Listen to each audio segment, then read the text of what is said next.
Take a day to heal from the lies you've told yourself and the ones that you have been told. That's Maya Angelou. Today, we are going to be discussing all of those lies.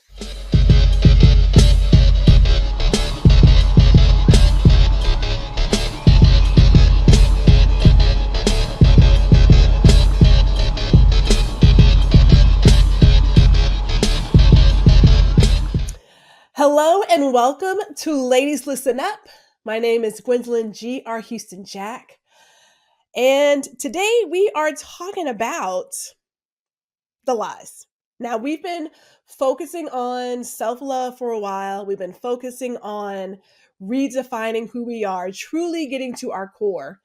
And today I really want to talk about some of the lies we've been told, that we're not worthy, that we're damaged goods, that we don't deserve to be loved, to be respected. We are going to take all those lies, put them in a bucket, and burn them.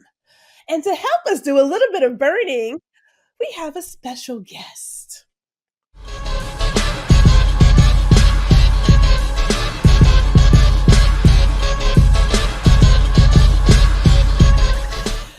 So before I let you share all of your genius, Miss Tiana Clay, let me tell the people who you are. Tiana Clay is a wife and mother of 4. She's the self-published author of Broke But Never Broken, co-founder of Molding the Clay podcast, and co-owner of Molding Relationships LLC. Publishing her first book was not only a major achievement, but also put her on a self-healing journey she was not prepared for. Her passion in life is helping women and young teenage girls know and recognize their self-worth. We are welcoming Tiana Clay to the Ladies Listen Up stage. Ma'am, how are you today? I am doing wonderful. I'm good. I'm so blessed to be here, honored, and I'm excited. You know, that makes 2 of us because I mentioned before we got started, I mentioned your book. And since we just talked about it, let me just go ahead and show it one time. Let me show it one time. We're going to talk about the book in the midst of all of this. But I want to thank you for coming here and sharing your experience. I don't believe everybody recognizes the power they have to change the life of someone else. Now, a lot of us see those who are turned celebrities and they think, oh, so-and-so's got it. But every single person has a story. And that story can change the life of somebody, just one. And just that one is enough. So let me start with the fact that we want to talk about today's topic, which is resilience and healing.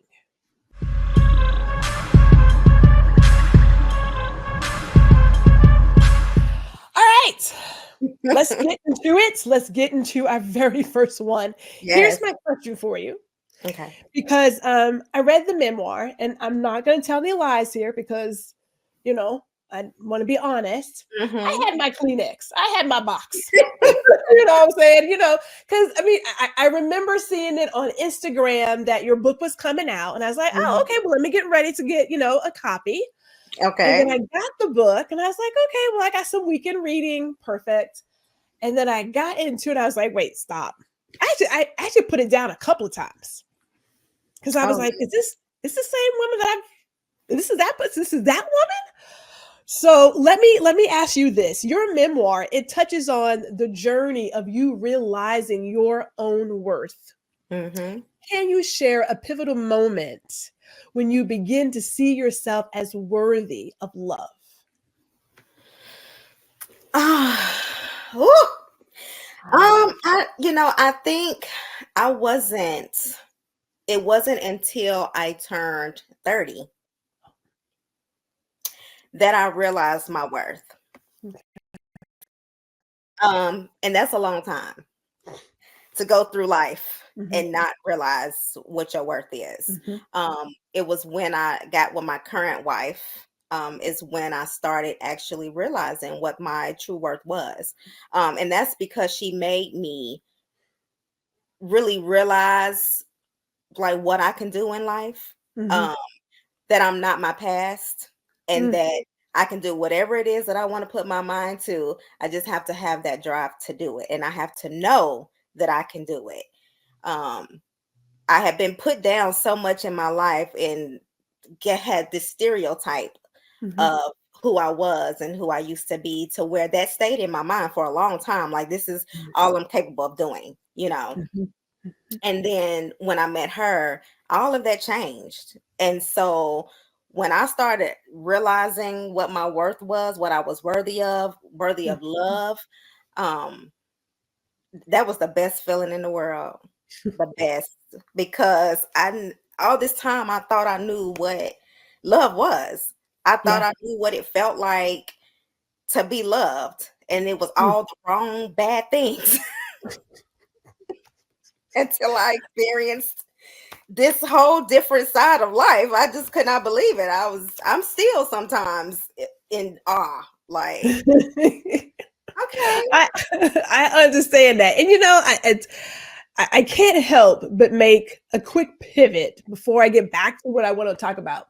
But you mentioned your current wife Hmm. and how she helped you recognize that you are capable of everything. If I can just ask, is it not wonderful to have a partner who is a partner? Yeah. You know, somebody who is like, I see you for all that you are capable of, and I know you're genius, and I got your back no Yeah. matter what. How does that feel to have that every day? It feels amazing, but I'm gonna tell you, at first, it was a headache. Like, it really, like, it used to rub me the wrong way. Because Mhm. I was so insecure about myself that when she used to say positive things to me and say nice things to me, I didn't know how to take that. Like, Mm. it was, like I said so many times before, like, she made it so easy for me to love her, but I made it so hard for her to love me. Mm. And when she would say nice things to me, or she would say I was pretty, or if she would say, if this what you want to do, you want to have a boutique, let's do that. Or if you want to, be a supervisor, let's do that. Let me get your resume together. Let me do that. Yeah, I never had that before. So at first I didn't know how to take that. Mm. I was Yeah. like, what's your go-to? Like, what, What's your like, angle? Yeah. like, something's not right. Like, I feel like you need something from me. Like, what is Yeah. it? That's how I always thought about it. Uh, When people do nice things for me, you want something. yes. Yeah. It wasn't never genuine for me. And then I had to realize that she's just a genuine person. Like, she genuinely just loves me and want to see me win. Ugh. Well, this is perfect because, the way that you're talking about where you were, it also brings in our next question, which is healing from trauma, right? So Mhm. healing from trauma, that is the personal process. Everybody's got a little bit of baggage, everybody got some baggage. Mhm. But what were some of the most challenging and rewarding aspects of your healing journey? And keep in mind, we recognize that that journey is not done. Like, we're Mhm. all still going through something. We're all works in progress. But what's some of the most challenging aspects of your journey? Um, well, for a long time, I never wanted to deal with my traumas. I never wanted to um meet them head on. I never wanted to deal with it. I always used to just put it in the back of my mind Hmm. and act like it never happens. And over the years, I started to realize that those traumas would slowly come out, and Mhm. like, or something would trigger me. Um, but then I said, what can I do? I mean, I've been through therapy. I've done psychiatrists. I've done all of these things to help me feel better as a person. But those things just didn't work too well for me. Really? Yeah, they never worked too well for me. But then I was like, what can I do for myself Mhm. that I feel like will help me better along my self journey? And it was putting it on paper. Mm. It was Yeah. putting on paper and actually seeing and reading and hearing all Mm. of my traumas that I went through in life, and actually Mhm. facing it And when I even wrote the book and was writing down everything, I could not believe it myself. I was like, did I really go through all of this? There's no way. I was like, it's like every stage in my life was something, and I just could not believe it. But it really helped me go through dealing with my traumas the way I needed to deal with them. Um, I didn't realize too that a lot of my traumas affected my current relationship as well. And in order for me to be the wife and the mother that I needed to be, I knew that I had to start dealing with those traumas. If not, it was not going to be healthy. I was not going to have a healthy relationship with my wife. I wasn't going to have a healthy relationship with my children. Um, and so I knew that I had to do that. And the book is what actually helped me through that. To be honest, it really put me back in another deep depression after I wrote the book. Yeah. Because it brought back a lot of those memories and all of the bad things that I went through. And then I had to realize that that's not my life anymore. Yeah. And when I realized that, it was like, okay, I can relax, I can heal, I can start that journey. It took a long time. I'm like, I'm 44. Well, okay, so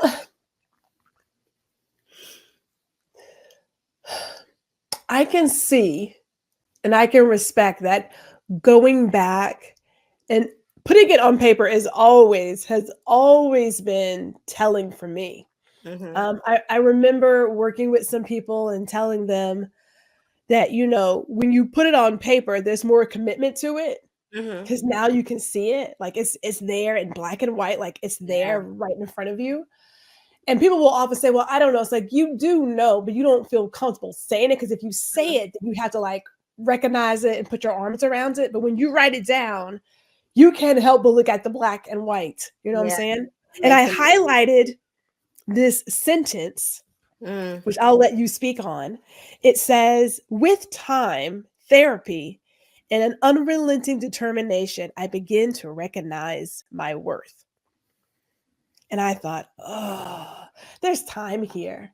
Like we are all works in progress, all works in progress.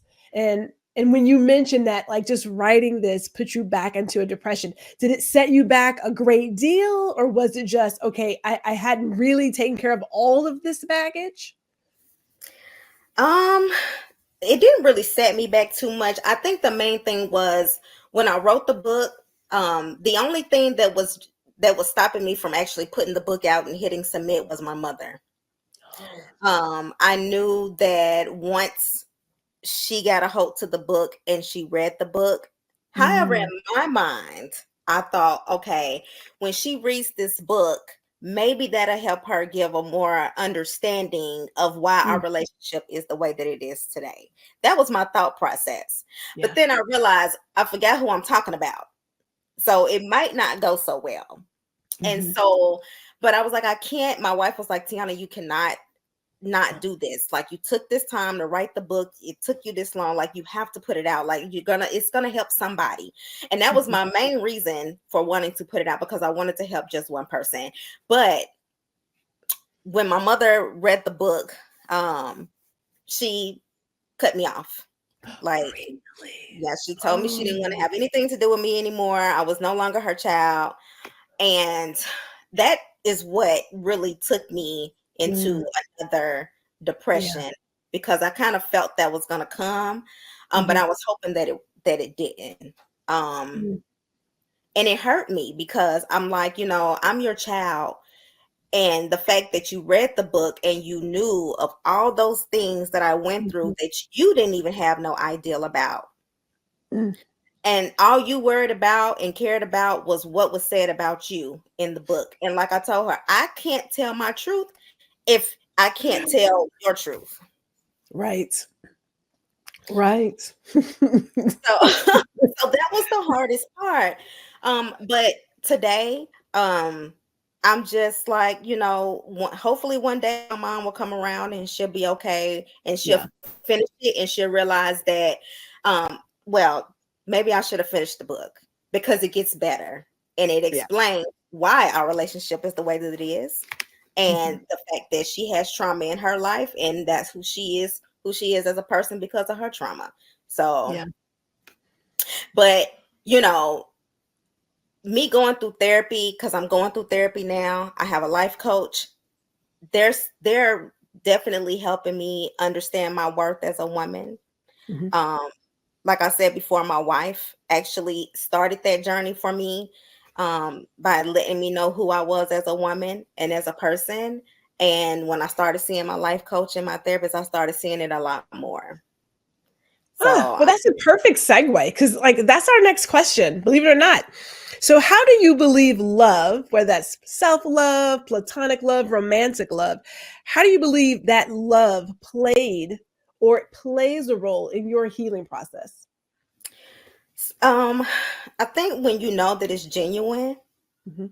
um, you can feel when somebody's love is genuine, Yeah. and they're not tearing you down, or they're not portraying to love you. You can feel that realness. And I feel it from her.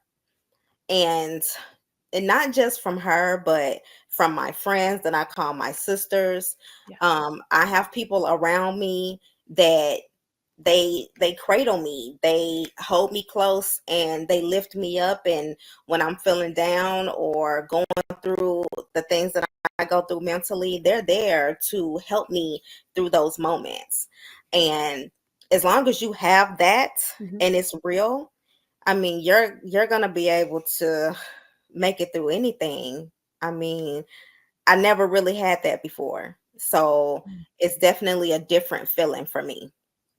Oh, support goes, it can come in many forms. Yeah.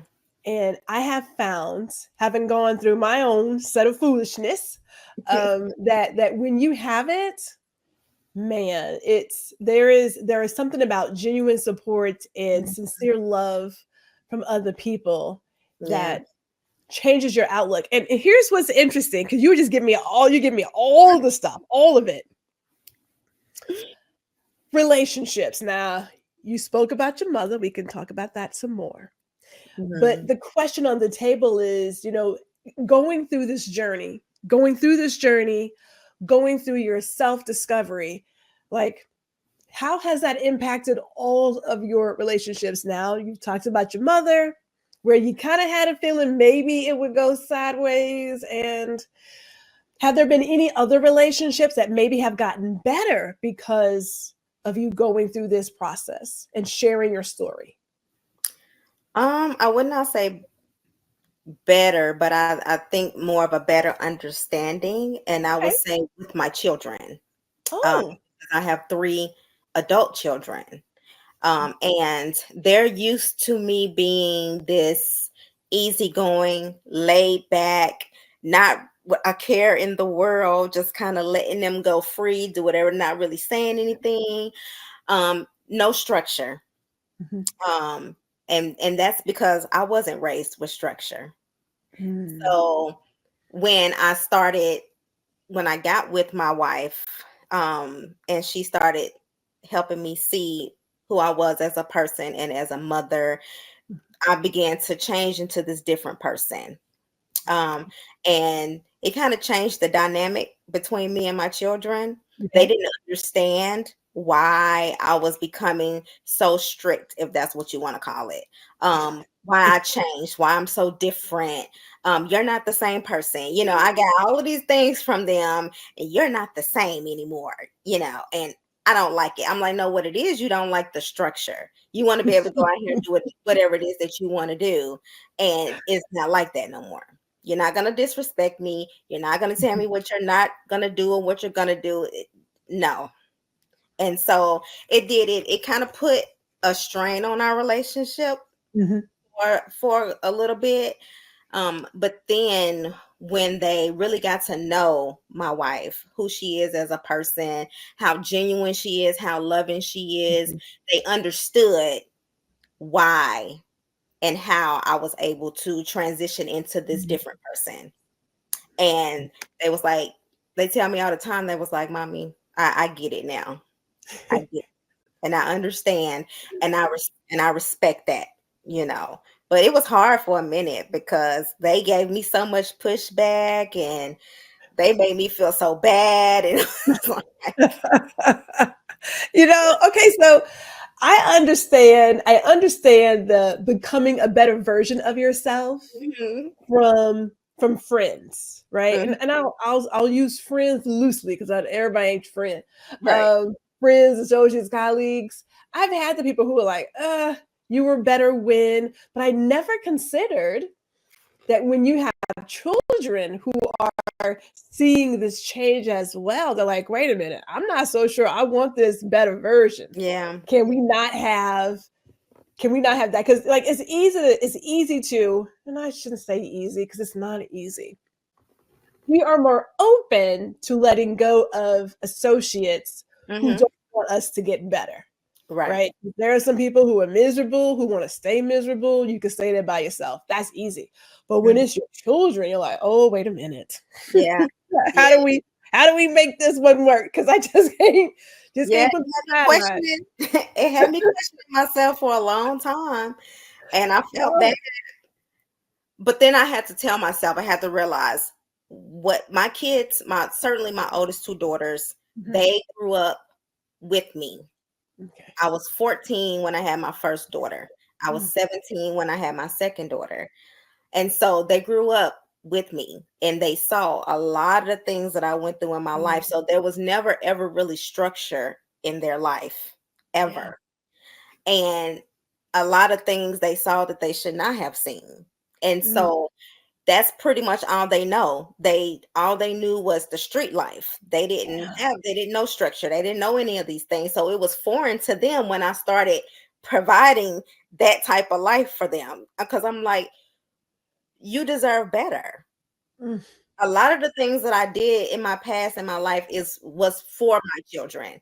I yeah. wanted better for them. I didn't want them to have the life that I had growing up. So there was a lot of things that I did that I should not have been doing, but I did it for them. Yeah. But I wanted them to have a better life and I wanted them to have that structured life and, be proud of me. And Oh, that's what I was doing. And they didn't see it that way in the beginning. And that was tough. oh my goodness. I think I can slide in this one more question. I gotta get it in there. Have they said, watching you, because sometimes, like watching our parents, we tend to follow their pathway in some form or fashion. Have Mhm. they started looking at where they are and saying, okay, I want to now become the better version of who I could be? I want to say yes, but they haven't quite got there yet. It takes time. It's It not does. overnight. It takes time. But I also continuously instill in them that no matter what anybody says to you, no matter Mhm. what you go through in life, don't ever let nobody make you feel less than. Oh, Always know that you're better than how anybody can ever make you feel. mhm, And don't ever settle. mm, mm. And Oh, I constantly tell them that almost every day, no joke, almost every day. If it's just a text message, yeah. I am relaying the message. I need you to know. Not today. This is They not perfect. know. This is perfect because we have come to that point where we want to let our viewers know that it is time to do the work. Mhm.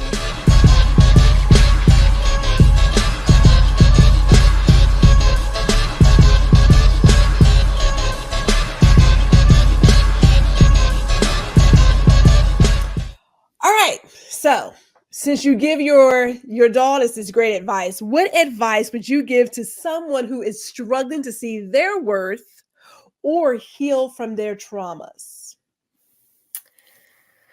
Um, I would definitely say don't ever give up, Mhm, no matter how long it takes you, no matter what you've been through in life. Keep pushing. mhm, Always believe more in yourself than what somebody else does. Oh, man. Because you are your own cheerleader. Yes. You have to be your own cheerleader. Just imagine those pom-poms in your hand and you cheering yourself on. Because if you don't do it, nobody else will. And if you don't have that confidence in yourself and you don't have those nice words to say about yourself or those encouraging words to say about yourself, then what do you think somebody else is going to feel? How do you think they're going to feel? What do you think they're going to say? Oh, that is spot on. Spot on. Oh my goodness. Best advice, because we've been talking about for the past couple of seasons that it starts with us first before anyone else can buy into whatever it is that we believe in. We have to be there first. Tiana, thank you so much for giving us. Before we let you go, I do want people to know, one, how they could connect with you, and two, how can they get a copy of their book? Because this memoir, I'm telling you, people, you want your Kleenex. Telling you that you want your Kleenex right beside you, and it will definitely leave you in a different space than the way you came in. So how can our viewers connect with you? Well, you can always contact me on Instagram at molding_the_clay. You can also find me on TikTok with the clays as well. And you can purchase my book. It's available on Amazon, Broke But Never Broken. I'm trying to get it to that bestseller. Like she said, you have just be prepared because it starts out very dramatic. Like, don't waste no time. I was, I mean this with all sincerity. I picked it up and I was like, okay, hold on. I'm gonna need to give me a glass or something. Hold on. Because I don't think I was ready. Like real talk, how you're like, okay, I'm gonna read this memoir. And you're like, wait, what? I was like, the hell? Most of them start out smooth and they kind of ease into it. No. Yeah. Straight into it because that's how my life started. So. Oh my goodness. I said it 100 times. I'm gonna say it again. It was when people talk about being resilient and the healing, ma'am, you are definitely a walking definition. Had you not shared your story, I would have never known. Yeah. Never known. I mean, I remember chatting with you about my own business. And I was like, I'm trying to write down all these gems. I'm gonna write down all these gems. Hold on. Right. And I mean, it was the most beautiful conversation. And it's telling we are not our past. Right. We are not. We are all destined for something amazing and beautiful if we just go for it. And you are definitely going for it. I can see you on the stage. I'm gonna put out in the universe. I'm gonna see you on the stage talking to the ladies and sharing your message. And I cannot thank you enough for being here again, giving us your time and sharing your story with us. And I wish you all the best of luck in everything that you're doing. And for those of you who are watching with us, thank you for giving us this time as well. And as we always say, give yourself the space and grace to grow and learn. We'll see you in the next one.